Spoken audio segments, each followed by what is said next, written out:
Je suis togolais de nationalité, j'ai 36 ans, je suis entrepreneur, père de famille. Je suis parti dans un premier temps d'un constat. Et ce constat, c'est la présence excessive des sachets plastiques dans notre environnement.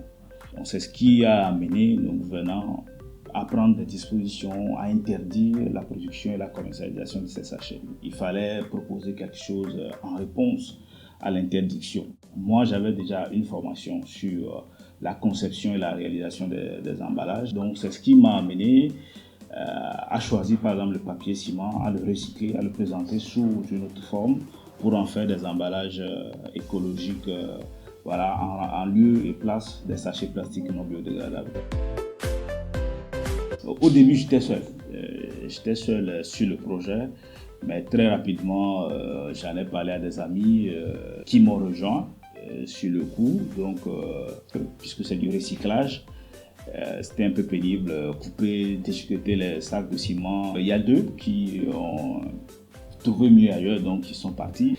Dans la foulée, j'ai eu d'autres jeunes volontaires comme ça qui m'ont approché. Ah, ce que vous faites, ça nous intéresse. Et moi, je les ai formés. Donc c'est comme cela, j'ai eu 2 personnes qui m'ont rejoint. Donc on est redevenu 3. Et en 2019, l'équipe a rapidement augmenté. Et aujourd'hui, en 2021, pendant que je vous parle, nous sommes au nombre de 14 personnes à travailler sur le projet.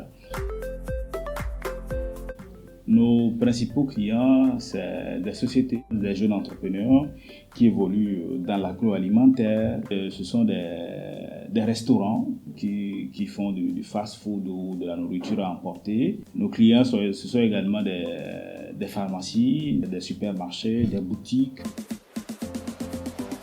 Notre ambition dans ce domaine, c'est de parvenir à avoir une industrie spécialisée dans le recyclage du papier. Mais il y a d'autres types d'emballages pour lesquels on n'a pas encore trouvé de solution. Je prends le cas de ce qu'on appelle les barquettes qu'on appelle communément les takeaway, qui sont en polyéthylène. La vision, c'est de parvenir à ce que madame, monsieur, tout le monde puisse utiliser les civic bags ou les sacs en papier. C'est-à-dire que si vous allez au marché, dans n'importe quel marché, que le réflexe soit de prendre un sac en papier et de vous servir. Nous avons l'ambition de nous étendre dans d'autres pays. On ne va pas rester seulement au Togo. Voilà un peu l'ambition que nous avons en termes d'emballage et de sacs écologiques. L'un des défis, c'est la formation de ceux qui doivent opérer dans le milieu. C'est-à-dire qu'il n'y a pas de centre de formation qui forme les gens. Donc il y a la difficulté de lier la formation à la compétence ou à la disponibilité de la main-d'œuvre qualifiée, on peut dire. L'autre défi, c'est le défi de l'équipement, de l'investissement, puisque nous parlons de migrer vers l'industrie ou de passer à l'échelle. Il y a ces défis-là liés à la mobilisation de l'investissement qui va nous permettre de s'acheter des matériels adéquats pour pouvoir travailler. Il y a le défi également de la sensibilisation, lié à la sensibilisation, à la prise de conscience des masses.